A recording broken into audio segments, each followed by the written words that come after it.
Hello, hi, it's Philip Mark from Bracknell here, and welcome to Philip's English Cafe. I'd like to make some video recommendations, please. If you'll give me some attention for a few moments, and I hope you'll find these to be interesting, and that you might even choose to follow up on these quite soon to help you in your teaching, in your learning, and having fun. I'm going to recommend some drama books to you, and it's by a gentleman by the name of David Farmer on www.dramaresource.com. Let's zoom this up to the camera and see if you can see the details there. There you go. There's David Farmer. That's his website, www.dramaresource.com. If you're an English teacher, I highly recommend the use of drama as a means to enhance the knowledge and use of literacy in English teaching. And we can go into much greater detail than that on other videos, but I want to tell you about a couple of his latest books. When I was doing my TEFL back in 2009, the TEFL Corporation, who I was with, doing my TEFL with, they recommended David Farmer as a good source for using additional resources for teaching English and for creativity and using drama games, etc. I looked on his website, dramaresource.com, came across this book here, 101 Drama Games and Activities. Okay, his first book, I understand, and certainly the first one I purchased from him. And on the strength of reading what was in here and also what was on his website, I actually took part. I managed to get someone to give me some money so I could attend 2 of his training courses he does. There's lots of workshops in London, and I understand he's taken them around the country, around the United Kingdom a bit more. But some really interesting games here, easily adaptable for many different age groups and people of different abilities. If you've got students who have behavioural or concentration, learning disabilities, etc., in your classes, for students who, of course, learn English as a foreign language, drama is fantastic because it enables conversation, use of vocabulary, and both in a you could say formal role play setting, also in imaginatory scenarios. Very good for icebreakers and for group dynamics. Get people to use English. That's the important thing, to get people to use English. Drama's fantastic for that. And yeah, so 101 Drama Games and Activity. It's one of the best-selling books in its field on Amazon. Okay, and I can understand why. You don't have to follow these word for word, like I said, you can adapt them, but they're clearly explained what they are. However, there are many books out there that teach drama games. Some of them are very popular, and they're not in this book. So what did David do? Because he spent a long time researching this one, collecting different things. Well, he's literally just produced a sequel, 101 more drama games and activities. Okay, goes along the same line. This one here, like I say, he just continuously improves his books. This one here actually brings in the growing interest in literacy and stuff, in the recommendations of what he's done. For example, He's got sections in both of these on things like storytelling, making stories, stuff, etc. Okay. This book is improved because it's much more clearly laid out.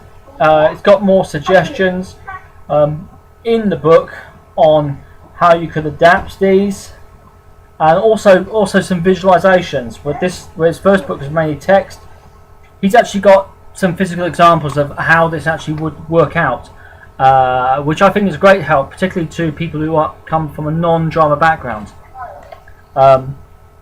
So they know they are actually setting up the scene for the game and the activity correctly.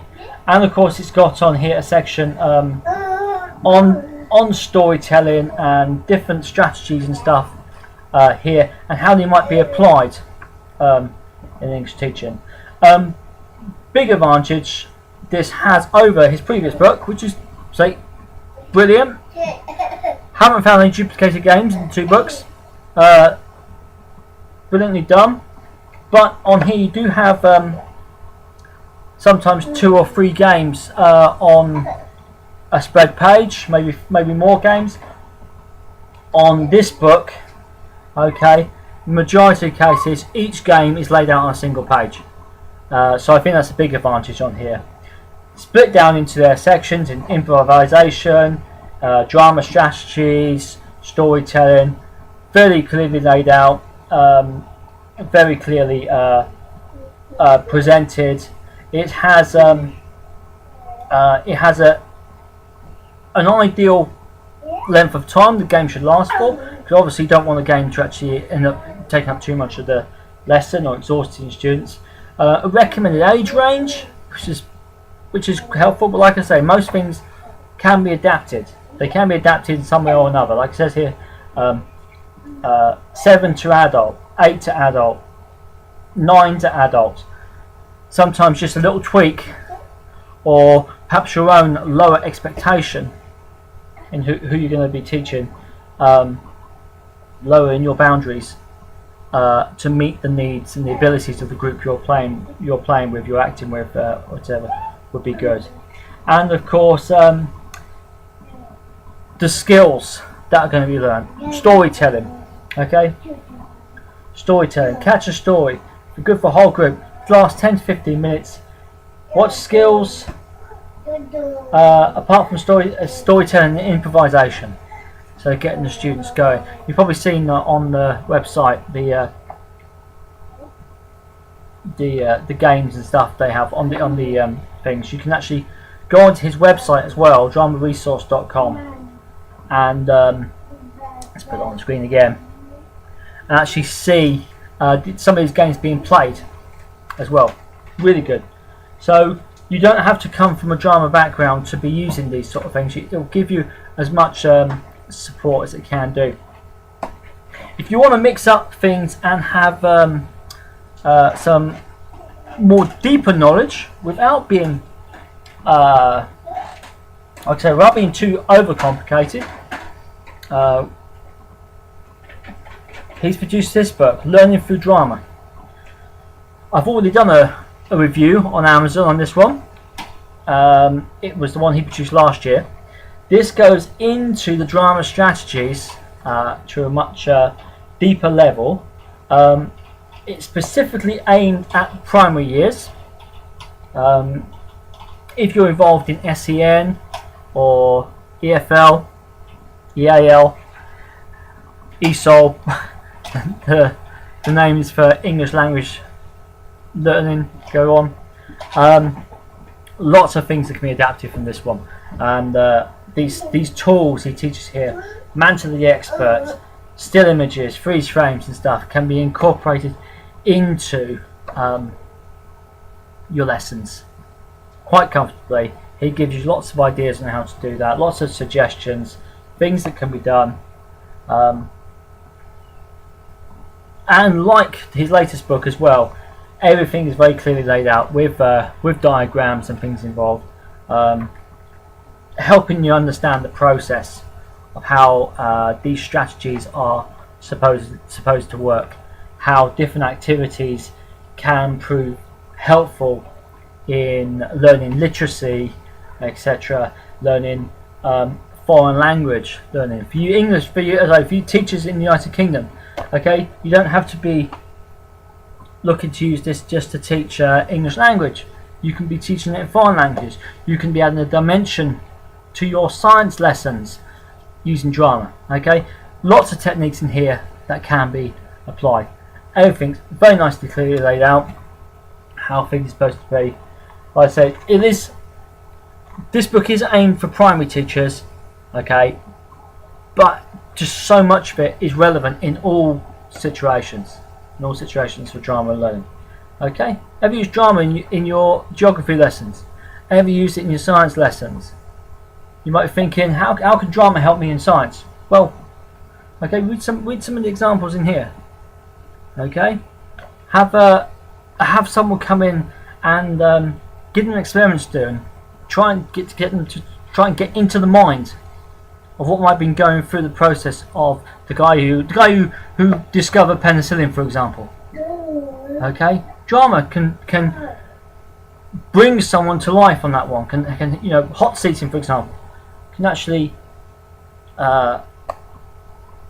get someone thinking, going through the process of what it might have been for that person who I understand discovered this remarkable drug, penicillin, purely by accident. And it can help understand, make things deeper. So, really good indeed. Well, like I said, it's just released. It's available through dramaresource.com. It's got going to be on Amazon very soon. Don't know if it's going to be on Kindle. I have to ask David on that one, but you can purchase this through Amazon as well, which will be quite soon. And as a series of books, I think especially for someone who perhaps hasn't been involved in using drama in their lessons before, or for someone who perhaps wants to have some fun to help their learning become more interesting, or anyone who's involved in group work, Cub Scout leaders, brownie groups, play groups, whatever, wants to use some sort of drama things. These are brilliant. I really highly recommend them, because there are books out there which are clearly laid out for professionals, and sometimes we're not all professionals, are we? If you've seen some of my lessons, you'll wonder about mine. But yeah, a really great little thing to have in anyone's collection of reading materials. And like I said, this one here and this one here, okay, these two books, absolutely brilliant, absolutely truly self-explanatory.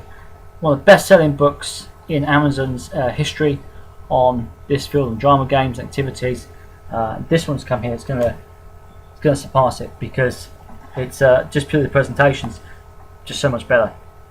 Well done, David. I'm enjoying these, seeing some games I already know, and having new ideas on how to apply what I already know on, and also a lot more new little tweaks, new games, and things which I'm going to be trying out with my students in the future.